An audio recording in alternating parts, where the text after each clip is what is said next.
दोस्तों एक सवाल हमेशा ही हमारे माइंड में रहता है कि इंटरनेट जो है इसका मालिक कौन है, इंटरनेट जो है ये चलता कैसे है, और हमारे मोबाइल्स तक तो कोई केबल्स नहीं है, हमारे मोबाइल तक तो कोई वायर्स नहीं है, ये तो फिर हम किस तरह से इंटरनेट को यूज़ करते हैं। तो दोस्तों आज के लेक्चर में हमने यही सब पढ़ना है। मेरा नाम है पंकज कपूर, आप देख रहे हैं विंग्स से उड़ान। मैं आपको स्क्रीनशॉट लेने का समय ले रहा हूँ, आप लीजिए, then we will start.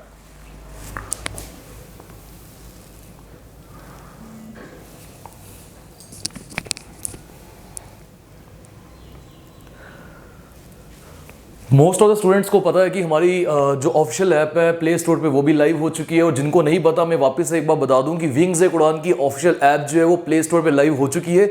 Go to play store, search wings एक उड़ान, टॉप पे हमारी ऐप दिखेगी आपको, आप वहां से डाउनलोड कर सकते हैं, और डिस्क्रिप्शन बॉक्स में भी मैं उसका लिंक प्रोवाइड कर रहा हूँ। दोस्तों जिनको मोस्ट ऑफ स्टूडेंट्स को जिनकी भी रिक्वायरमेंट है ये इकोनॉमी और पॉलिटी के मॉड्यूल्स की और साथ ही अकाउंट्स के मॉड्यूल्स की, जो पीडीएफ मॉड्यूल्स क्रिएट किए गए हैं विंग्स एक उड़ान की फैकल्टी मेंबर्स के द्वारा, तो आप जाके उस ऐप से वो ले सकते हैं। और अकाउंट्स के मॉड्यूल तो मैक्सिमम काफ़ी स्टूडेंट्स ने लिए। अभी भी जिनको नहीं आइडिया, जो हाल ही में हमारे साथ जुड़ रहे हैं, उन सभी को मैं बता दूं हमारी ऐप के ऊपर वो सभी मॉड्यूल्स जो हैं वो प्रोवाइडेड है, आप वहाँ से लें। और उसके अलावा आपको जो एसएस है वो ऐप में मिल जाएगा। एंड कुछ स्टूडेंट्स के कॉल्स आ रहे थे कि सर हम इनका प्रिंट आउट भी निकालना है, तो आने वाले दिनों में हम वो वाला ऑप्शन जो है उसे भी ऐप में ही प्रोवाइड कर देंगे। तो दोस्तों चले करते हैं शुरू आज का टॉपिक। देखो सबसे पहले बात आती है कि इंटरनेट जो है इसकी शुरुआत कब से हुई और इंटरनेट का मालिक कौन है, किस तरह से इंटरनेट चलता है।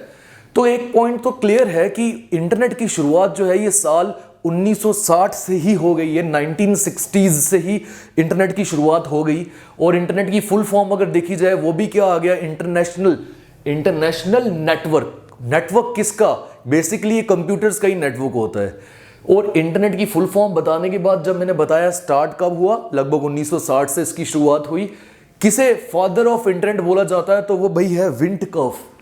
दोस्तों ये एक ऑब्जेक्टिव बन जाता है कि फादर ऑफ कंप्यूटर तो वो चार्ल्स बेबेज था जो हमने पढ़ा, बट फादर ऑफ इंटरनेट कौन है, तो फादर ऑफ इंटरनेट इज विंटकर्फ। तो आई होप ये क्लियर हुआ। पहले नॉर्मल जो इनकी डेफिनेशंस हैं हम वो पढ़ लेते हैं और फिर देखेंगे कि इंटरनेट को चलाता कौन है, मालिक कौन है।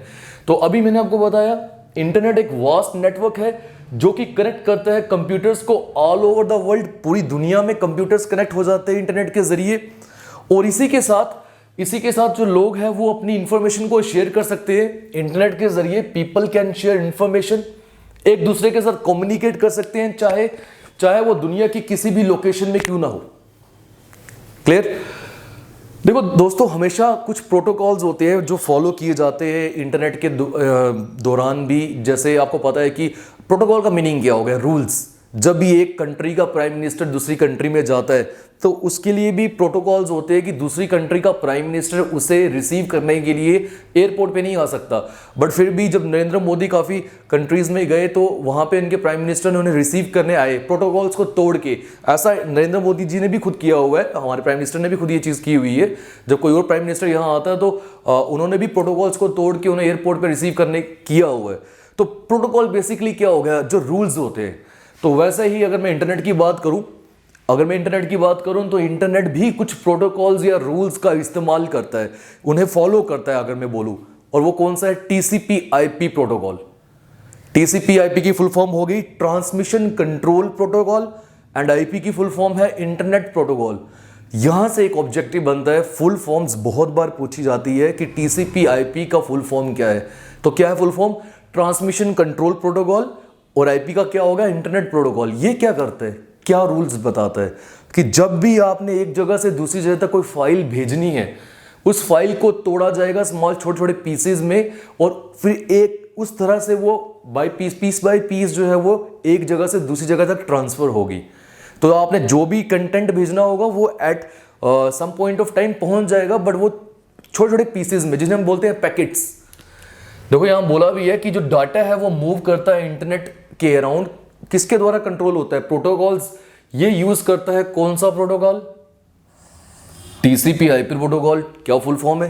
ट्रांसमिशन कंट्रोल प्रोटोकॉल और इंटरनेट प्रोटोकॉल, जिसमें एक फाइल को तोड़ा जाता है छोटे पार्ट्स में, जिन्हें हम पैकेट्स बोलते हैं, फाइल सर्वर्स के द्वारा। अब ऐसा नहीं है कि जिसको वो रिसीव होगा वो छोटे हिस्से रिसीव होंगे, नहीं, वहां पर पूरी फाइल पहुंच जाएगी, बट वक्त लगेगा उस तक पहुंचने में। तो ये बेसिकली क्या आ गया, ये वो प्रोटोकॉल जो यूज करते हैं। दोस्तों ये जो मैं बताने वाला हूँ पॉइंट, ये इंपॉर्टेंट है, हिस्ट्री ऑफ इंटरनेट की शुरुआत कहाँ से हुई, क्या इसकी पीछे हिस्ट्री रही हुई है। तो सबसे पहले देखो, आपको पता है जब भी इन दुनिया में नई चीज़ आती है, मोस्ट ऑफ द टाइम्स वो USA, United states of America के द्वारा ही लाई जाती है। इंटरनेट के केस में भी ऐसा ही था। यूएस ने ये चीज़ देखी कि रिक्वायरमेंट है कि क्यों ना जो उनका डिफेंस है, डिफेंस को आपस में कनेक्ट किया जाए। अब क्योंकि उनको पता था कि आने वाले समय पे वॉर्स जो हैं वो शुरू होंगे, क्योंकि वर्ल्ड वॉर पहले ही वर्ल्ड वॉर 1, वर्ल्ड वॉर 2 हो चुका था। आने वाले समय पे अगर थर्ड वर्ल्ड वॉर हुआ तो कितना नुकसान होगा, सारा जो एक दूसरे के साथ कनेक्शन है वो टूट जाएगा। तो वहाँ पे एक नीड लगी उनको, एक ज़रूरत लगी उनको कि क्यों ना कुछ एक ऐसा कनेक्शन बनाया जाए कि वर्स्ट कंडीशंस में भी हम किसी न किसी के साथ बात कर सकें। क्योंकि ऐसे जब टेलीफोन वायर्स होती है वो तो टूट जाती थी, तो बट उस तरह से उनको लगा कि यार हमें किसी न किसी तरह से कंप्यूटर्स को, डिफेंस के कंप्यूटर्स को आपस में जोड़ना है। शुरुआत वहाँ से हुई, सोच वहाँ से आई। तो सबसे पहले क्या हुआ, यूनिवर्सिटी ऑफ कैलिफोर्निया जो कि लॉस एंजल्स में है, और यूनिवर्सिटी ऑफ उटाह ये भी लॉस एंजल्स में है। बेसिकली 1969 में सबसे पहले इन दो जो यूनिवर्सिटीज़ हैं इनको आपस में कनेक्ट किया गया, और वहाँ से शुरुआत हुई, बिगनिंग हुई किसकी, ARPANET की। ARPANET की फुल फॉर्म क्या आगे, advance research project agency network. तो ये जो चीज़ है ये बेसिकली यूएस ने अपने डिफेंस के कंप्यूटर्स को या डिफेंस को जोड़ने के लिए और ये कुछ आपस में यूनिवर्सिटीज़ को जोड़ने के लिए इस्तेमाल किया, और नाम क्या आया इसका, ARPANET। देखिए ये दुनिया का सबसे पहला ऑपरेशनल नेटवर्क था। गोल क्या था इसका कि ये कनेक्ट करे कंप्यूटर्स को डिफरेंट यूनिवर्सिटीज़ और यूएस डिफेंस के जो कंप्यूटर्स हैं उनको। शुरुआत यहाँ से हुई। इसी के साथ देखा उन्होंने कि यार ये तो अभी कनेक्शन बहुत लिमिटेड कनेक्शन है, क्यों ना इसे बढ़ाया जाए। फिर वहाँ पे 1980s में सामने आया नेशनल साइंस फाउंडेशन। तो मिड 80s में एक फेडरल एजेंसी आई NSF, जिसका नाम क्या है, नेशनल साइंस फाउंडेशन। अब उन्होंने क्या किया, उन्होंने इससे भी बढ़िया नेटवर्क बनाया जहाँ स्पीड अच्छी होगी डेटा मूवमेंट की, और उसे बोला जाता है क्या, NSF नेट, क्योंकि खुद इनका नाम था NSF, नेशनल साइंस फाउंडेशन, और वहीं से नाम बना क्या, NSF नेट। तो दोस्तों जो कि ज़्यादा कैपेबल था किससे, ARPANET से।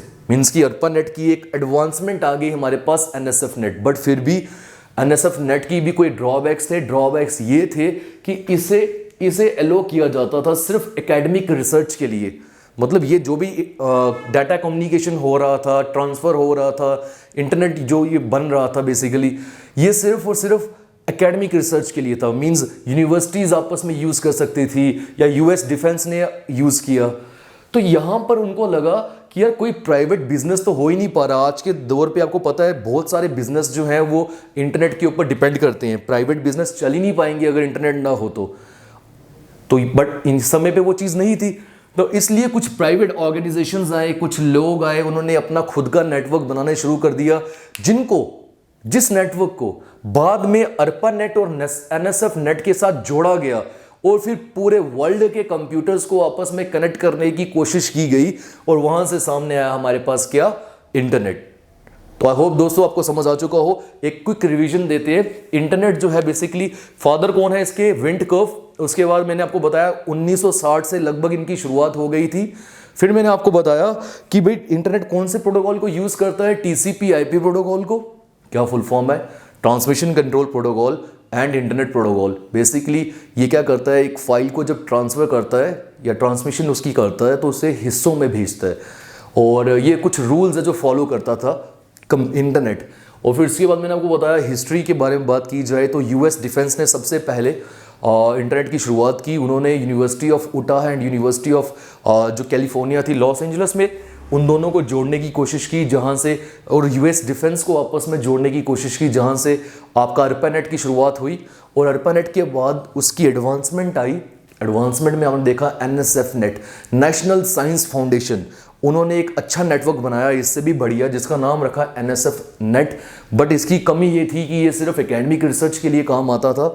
मतलब पूरी दुनिया के कंप्यूटर्स आपस में एक दूसरे के साथ कनेक्शन नहीं बना पाते थे, इसलिए यहाँ पे एकेडमिक रिसर्च होती थी और प्राइवेट बिजनेस भी नहीं होता था। तो प्राइवेट ऑर्गेनाइजेशंस आपको पता है उनके पास बहुत पैसा होता है। जैसे जियो की बात कर लो, कितना पैसा है, उन्होंने अपना ही एक, रिलायंस ने अपना ही एक पूरा नेटवर्क बनाया हुआ है जियो का। तो जो हम जिसके ज़रिए इंटरनेट यूज़ करते हैं। तो प्राइवेट ऑर्गेनाइजेशंस और कुछ लोगों ने मुलाकात की और अपने नेटवर्क्स बनाए, जिसको अर्पानेट और एनएसएफ नेट के साथ जोड़ा गया और फिर बाद में बात किसकी आ गई, वो बना हमारा इंटरनेट। तो आई होप दोस्तों ये चीज़ आपको क्लियर हो चुकी हो।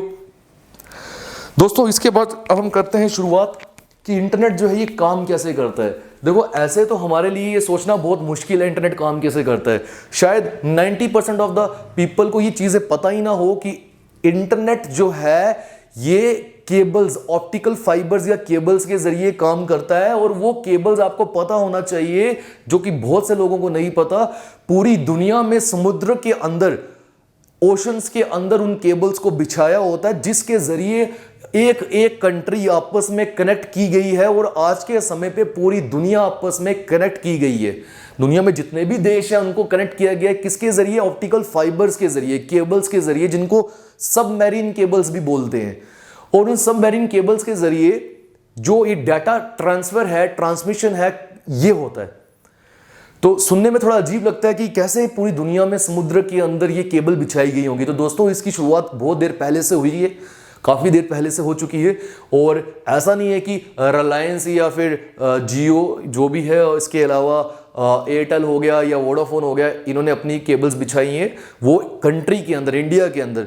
बट ये जो देश की अलग अलग देशों के बीच में, समुद्र के बीच में जो केबल्स बची है, ये बहुत बड़ी बड़ी कंपनीज है जिनके हमने ज़्यादातर आम तौर पे नाम सुने भी नहीं होते, बहुत कम नाम सुने होते हैं, ये उन्होंने किया होता है। तो आइडिया आपको मिल गया बेसिकली होता क्या है। अगर मैं आपको बताऊं, कुछ कंपनीज का काम ही ये होता है कि समुद्र के अंदर ये जो ऑप्टिकल फाइबर केबल्स है इनको बचाना, क्योंकि कभी कभी ऐसा भी हो जाता है उनकी मेंटेनेंस भी करनी होती है, इंजीनियर्स होते हैं उनके। अब बहुत हेक्टिक प्रोसेस है ये, कभी कहीं पे कोई फॉल्ट आ जाए तो उनको वहाँ पे वो ठीक करना भी एक हेक्टिक प्रोसेस है। तो ये पूरी दुनिया का आपको मैं बताऊँ कनेक्शन है समुद्र के जरिए ऑप्टिकल फाइबर्स बिछाने के बाद। दोस्तों इसमें मैंने आपको बताया है, देखो सबमरीन केबल्स या ऑप्टिकल फाइबर केबल्स होती है। और अगर आप देखना चाहते हो कि किस किस कंट्री के किस किस पोर्शन को आपस में जोड़ा हुआ है ऑप्टिकल फाइबर केबल्स के जरिए या सबमरीन केबल्स के जरिए, तो ये एक वेबसाइट भी है www.submarinescablemap.com। दोबारा बोल रहा हूं, www.submarinescablemap.com। जब आप ये वेबसाइट गूगल में सर्च करोगे तो आपको पूरी दुनिया का नक्शा मिल जाएगा और पता चलेगा कि डिफरेंट पोर्शंस को कैसे ये सबमरीन केबल्स के जरिए जोड़ा है। वहां पे पूरा मैप मिलेगा आपको। हमारे इंडिया की बात की जाए तो इंडिया में मुंबई जो है, यहाँ पे क्योंकि आपको पता है समुद्र का कहीं ना कहीं कनेक्शन बनता है, तो यहाँ पे बेसिकली जो ऑप्टिकल फाइबर्स है अलग अलग कंट्री से वो जोड़ी हुई हैं। कोचीन में भी है और जितना मुझे याद आई थिंक चेन्नई में भी है। तो यहाँ पे कनेक्शंस बने हैं और उसके बाद विद इन अ कंट्री बाकी जो कंपनीज है वो काम करती है। तो इसलिए मुंबई की एक अपना सिग्निफिकेंस भी है। दोस्तों यहाँ पर तीन तरह की कंपनीज होती है। टायर 1 कंपनीज, देन इसको टीयर बोलते हैं basically, tier 2 companies, then tier 3 companies. Tier 1 companies वो वाली कंपनीज होती है जो एक देश को दूसरी देश के साथ जोड़ते हैं सबमरीन केबल्स के जरिए, जिनका काम होता है कि पूरी दुनिया में ये सबमरीन केबल्स बिछाना, जिनका काम होता है कि कभी कहीं पे इशू आ जाए, मेंटेनेंस के लिए अलग अलग केबल्स को बिछाना। और जब आप इस वेबसाइट पे जाओगे आपको एक केबल नहीं दिखेगी, एक कंट्री से दूसरी कंट्री के बीच काफ़ी केबल्स की वायर्स दिखेंगी। ऐसा क्यों? क्योंकि कभी एक खराब हो जाए तो जल्दी से दूसरी केबल तो नहीं बनाई जा सकती ना, वहाँ पे बिछाई जा सकती। तो वो फिर जो पहले से एक साथ उन्होंने इतनी केबल्स को बिछाया है तो उसमें से किसी दूसरी केबल का इस्तेमाल किया जाता है। दोस्तों टीयर 2 कंपनीज का काम क्या होता है? वो कंट्री से अलग अलग स्टेट्स तक पहुँचाना। जैसे हमारे इंडिया में पहुँच गया ये, अब वहाँ से रिलायंस हो गया, जियो जो है, एयरटेल है, वोडाफोन है, ये हमारे पूरे कंट्री में नेट पहुंचाती है। तो वो कौन सी कंपनीज है? Tier 2 companies. टीयर 1 में अगर आप पूछना चाहते हो कि सर कोई एग्जांपल दो, तो एक एग्जांपल दी हुई है। एक तो हो गया AT&T, ये यूएस की बहुत बड़ी कंपनी है AT&T। तो और मेरा फ्रेंड भी इस कंपनी में काम कर रहा है, इसलिए मुझे पता चला यूएस की बहुत बड़ी कंपनी है। अगर इंडिया की बात की जाए, यूएस में एक और कंपनी है वेरिजॉन यूएस। इंडिया की बात की जाए तो VSNL। दोस्तों BSNL नहीं बोला मैंने, VSNL की फुल फॉर्म तो थी बी से अगर हम बोले, जो आज इस्तेमाल भी होता है, भारत संचार निगम लिमिटेड। बट ये जो VSNL है इसका नाम है विदेश संचार निगम लिमिटेड, और आज के समय पे ये टाटा कम्युनिकेशंस बन चुका है। तो ये कौन सी कंपनी है? Tier 1 companies. इन्होंने भी अलग अलग देशों के समुद्र में अपनी जो वायर्स है, सबमरीन केबल्स, उनको बिछाया हुआ है। और टियर 3 कंपनीज वो होती है जो एक स्टेट से अलग अलग सिटी में पहुंचाती है, और इनके नाम हम बहुत कम जानते हैं क्योंकि ये वो कंपनीज है जो टॉवर्स लगाती है। समझ रहे हो? तो कुछ नाम जैसे अगर मैं बताऊं तो हेल्थवे एक नाम है, बूस्ट एक नाम है, तो ये टॉवर्स लगाती है। तो आई होप आपको थोड़ा आइडिया ज़रूर मिला होगा कि किस तरह से इंटरनेट जो है वो काम करते हैं, ये समुद्र के जरिए जो केबल्स बिछाई जाती है। आई होप ये क्लैरिटी मिली हो। एक बात मैं आपको ज़रूर बोलूँगा दोस्तों, अगर हमारे पास ऑब्वियसली स्मार्ट बोर्ड होता या कुछ और पोर्शन होता तो उसके ज़रिए मैं आपको पिक्चोरियल व्यू दिखा पाता कि किस तरह से ये चीज़ें होती है। आने वाले समय पे by the grace of God I think कोशिश रहेगी हमारी 1-2 महीने के अंदर हमारा स्मार्ट बोर्ड जो है वो भी अवेलेबल हो जाए आप सभी के लिए, और उसके ज़रिए फिर हम आपको डिफरेंट पिक्चर्स के ज़रिए भी एक अलग सा व्यू दिखा पाएंगे। दोस्तों आगे चले अगर हम, तो बात आती है ISP की फुल फॉर्म है इंटरनेट सर्विस प्रोवाइडर। नाम से पता चल रहा है कि इंटरनेट की सर्विस प्रोवाइड करने वाली कंपनी जो है वो ISP होती है। जैसे क्या, वही जो BSNL, MTNL, वोडाफोन, रिलायंस, जियो, ये सब जो है ये ISPs है। अगर आप ध्यान से देखोगे, ISP refers to the company that provides internet connections to the users. Meaning यही हो गया कि ISP एक ऐसी कंपनी है जो कि इंटरनेट कनेक्शंस प्रोवाइड करती है यूजर्स को। कुछ एग्जांपल्स भी दिए हैं, एयरटेल, MTNL, वोडाफोन। इंडिया में अगर बात की जाए तो पहला जो ISP था वो VSNL विदेश संचार निगम लिमिटेड के द्वारा ही हुआ है, और आई थिंक जितना मुझे याद है 1995 15 अगस्त 1995 को इंडिया में ये चीज़ शुरुआत हुई थी। बट दुनिया का पहला ISP इंटरनेट सर्विस प्रोवाइडर जो है वो टेलनेट है, जो कि 1974 में काम करना शुरू हो चुका था। तो आपको ये समझ आ गया ISP क्या होता है। बात आती है मॉडेम की। दोस्तों आपने वाईफाई यूज़ करते हो, बहुत सारे स्टूडेंट्स करते भी होंगे, और उनको मॉडेम तो सुना ही होता है। तो क्योंकि वाईफाई में रूटर वगैरह, मॉडेम वगैरह का इस्तेमाल होता है। तो मॉडेम स्टैंड्स फॉर 2 टर्म्स आती है इसमें। MO stands for modulator and DEM stands for demodulator. Basically अगर आप इसको शॉर्ट में, अगर ब्रीफ में देखना चाहते हो तो वो क्या हो गया, जो कोई भी डिजिटल इंफॉर्मेशन को एनालॉग सिग्नल में कन्वर्ट करना, उसे मॉड्यूलेशन बोलते हैं। Modulation is the process of transferring digital information, जो कि कंप्यूटर हमें देता है 1 और 0 में, उसे एनालॉग सिग्नल में लाना, ताकि वायर्स के जरिए अलग अलग जगह तक वो इंफॉर्मेशन को पहुंचाया जाए। बट दोस्तों डीमॉड्यूलेशन का मीनिंग क्या हो गया? डीमॉड्यूलेशन इसका रिवर्स प्रोसेस है। रिवर्स मतलब कि एनालॉग सिग्नल्स को डिजिटल सिग्नल्स में ये कन्वर्ट करता है। Demodulation is the process of transforming analogue signals into digital signals या डिजिटल इंफॉर्मेशन। तो आई होप दोस्तों आपको ये सब अच्छा लगा होगा, समझ आया होगा। दोस्तों नेक्स्ट लेक्चर में हमने जो पढ़ना है, हम ये देखेंगे कि नेट न्यूट्रलिटी क्या होती है, नेट न्यूट्रलिटी क्या होती है, हम वो देखेंगे क्योंकि हाल ही में ये न्यूज़ में भी आया था। और उसके बाद हम देखेंगे दोस्तों हम www देखेंगे, वर्ल्ड वाइड वेब जो होता है, टिम बर्नर्स-ली इन्होंने बनाया था इसे। और आज तो सिर्फ हमने इसका ओवरव्यू देखा, इंटरनेट क्या होता है, हिस्ट्री क्या रही। आगे आने वाले दिनों पे इंटरनेट बहुत इंपॉर्टेंट है, बहुत वास्ट है, और अच्छे से हम सबको समझेंगे। इसमें हम देखेंगे ईमेल क्या होता है, PDF भी आपके सिलेबस में मेंशन है। ये सब चीज़ें हम आने वाले लेक्चर्स में करने वाले हैं। तो दोस्तों भूलिएगा मत, हमारी ऐप जो है वो प्ले स्टोर पे लाइव हो चुकी है। आप वहाँ जाके ऐप को डाउनलोड कीजिए, जो कंटेंट वहाँ है आप उसे ले सकते हैं। और मैंने आपको बताया आने वाले दिनों में उसका जो प्रिंटिंग ऑप्शन जो होगा, जो आप करवाना चाहते हो, वो भी अवेलेबल हो जाएगा। आप इस चैनल को इसी तरह से यूं ही प्यार करते रहो। मिलते हैं नेक्स्ट लेक्चर में, तब के लिए शुक्रिया। अल्लाह हाफिज़।